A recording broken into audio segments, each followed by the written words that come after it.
मोदी विरोध में सड़क छाप भाषा पर उतर आई थी कांग्रेस। प्रधानमंत्री मोदी को बैल बुद्धि बोल रही थी सुप्रिया श्रीनेत। पीएम मोदी का अपमान राहुल गांधी को नहीं हुआ बर्दाश्त। कांग्रेस नेताओं की ही राहुल गांधी ने लगा दी तगड़ी क्लास।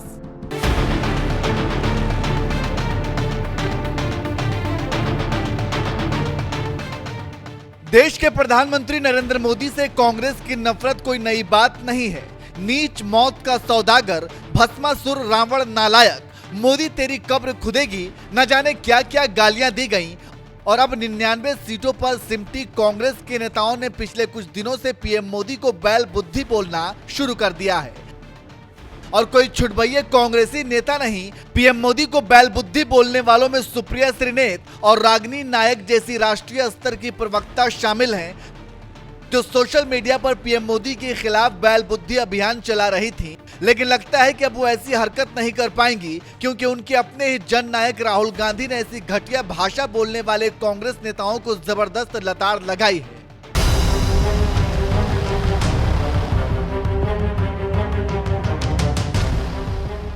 दरअसल पिछले कुछ दिनों से कांग्रेस नेताओं की ओर से देश के प्रधानमंत्री नरेंद्र मोदी को जहां बैल बुद्धि कहा जा रहा था, तो वहीं अमेठी में चुनाव हारने के बाद दिल्ली वाला सरकारी बंगला खाली करने के बाद स्मृति ईरानी को भी खूब ट्रोल किया जा रहा था। यहां तक कि सुप्रिया श्रीनेत जैसी कांग्रेस की कद्दावर प्रवक्ता भी पीएम मोदी को बैल बुद्धि बोलने लगी थी। लेकिन लगता है कि अब ऐसा नहीं होगा, क्योंकि पिछले कुछ दिनों से जिस तरह से पीएम मोदी और स्मृति ईरानी को ट्रोल किया जा रहा था, उस पर अब राहुल गांधी का गुस्सा फूट पड़ा। उन्होंने खुद एक ट्वीट में लिखा, जीवन में जीत हार लगी रहती है। मैं सबसे ये निवेदन करता हूं कि वे स्मृति ईरानी या किसी भी अन्य नेता के लिए अपमानजनक भाषा का इस्तेमाल करने से बचें।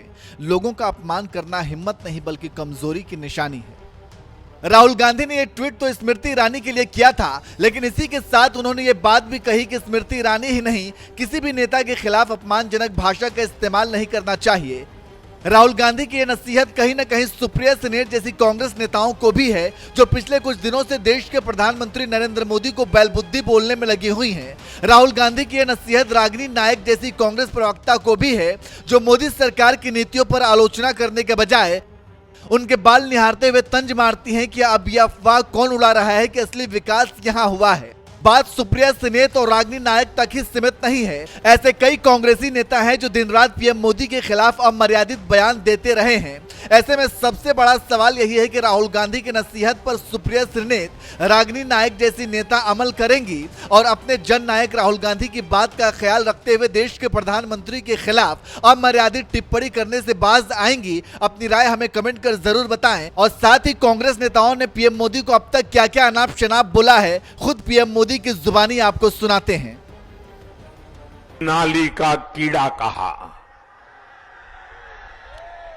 तो दूसरा मुझे गंगू तेली कहने आ गया। इनके एक नेता ने मुझे पागल कुत्ता कहा तो दूसरा नेता सामने आया और मुझे भस्मासुर की उपाधि दे दी। कांग्रेस के एक और नेता है, देश के विदेश मंत्री रह चुके हैं, उन्होंने मुझे बंदर कहा। इनके और एक मंत्री ने मुझे वायरस कहा तो दूसरे ने दाऊद इब्राहिम का दर्जा दे दिया। इनके एक नेता ने मुझे हिटलर कहा तो दूसरे ने मुझे बदतमीज नालायक बेटा कहा। इतना ही नहीं, मुझे रेबीज बीमारी से पीड़ित बंदर बोला गया, चूहा बोला गया, लहू पुरुष बोला गया, असत्य का सौदागर बोला गया।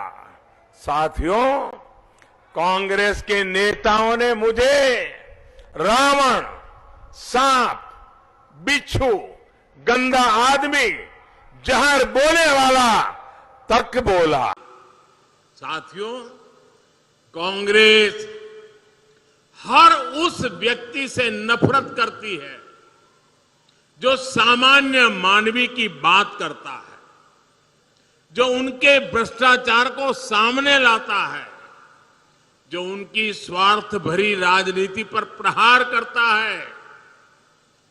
कांग्रेस की नफरत उससे परमानेंट हो जाती है।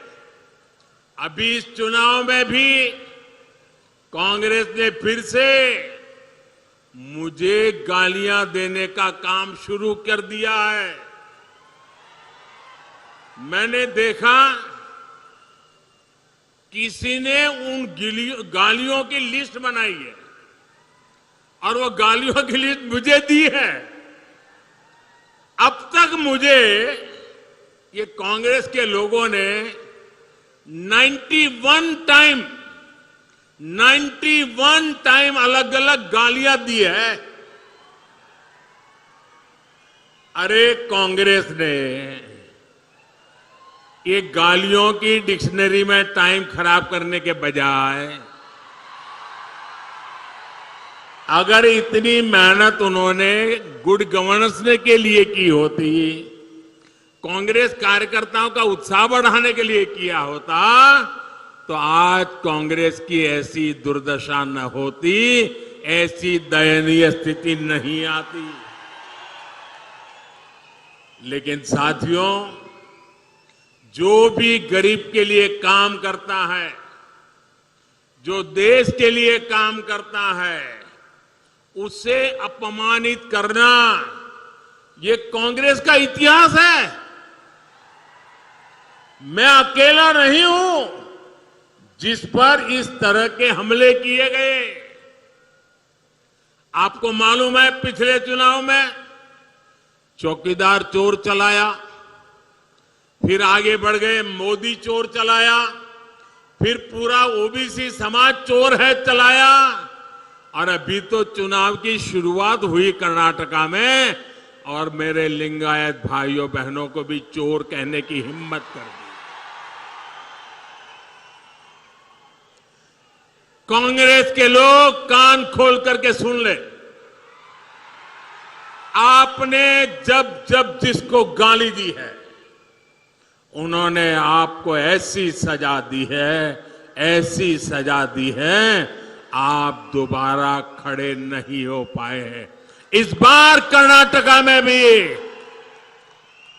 ये गाली का जवाब, इनके सम्मान पर जो चोट पहुंची है, उसका जवाब वोट से दिया जाएगा, वोट से दिया जाएगा। भाइयों बहनों, जब ये लोग मुझे गाली देते हैं, अब इतनी गालियां हो गई 91, और उनके टॉप मोस्ट नेता देते रहे, कोई ऐसे नहीं, छोटे मोटे कार्यकर्ता नहीं। और तब मैं सोचता हूं कि भाई ये कांग्रेस ऐसी पार्टी है, उसने तो संविधान निर्माता बाबा साहब आंबेडकर को भी ऐसी ऐसी गालियां दी थी, बाबा साहब को भी छोड़ा नहीं था। एक बार खुद बाबा साहब ने सार्वजनिक तौर पर विस्तार से बताया था कि कांग्रेस उन्हें बार बार गालियां देती है। कांग्रेस ने बाबा साहब को क्या क्या नहीं कहा। कांग्रेस बाबा साहब को राक्षस, राष्ट्रद्रोही, दगाबाज दोस्त, आप सुनकर के हैरान हो जाएंगे। उस जमाने में बाबा साहब जैसे महापुरुष को कांग्रेस ने ऐसी ऐसी गालियां दी थी। कितने ही अपमानजनक शब्दों से वो आए दिन बाबा साहब को अपमानित करते थे। आज भी हम लोग देखते हैं कि कांग्रेस कैसे वीर सावरकर जी को गालियां देती रहती है। कांग्रेस ने देश के जिन महान सपूतों को गालियां दी है,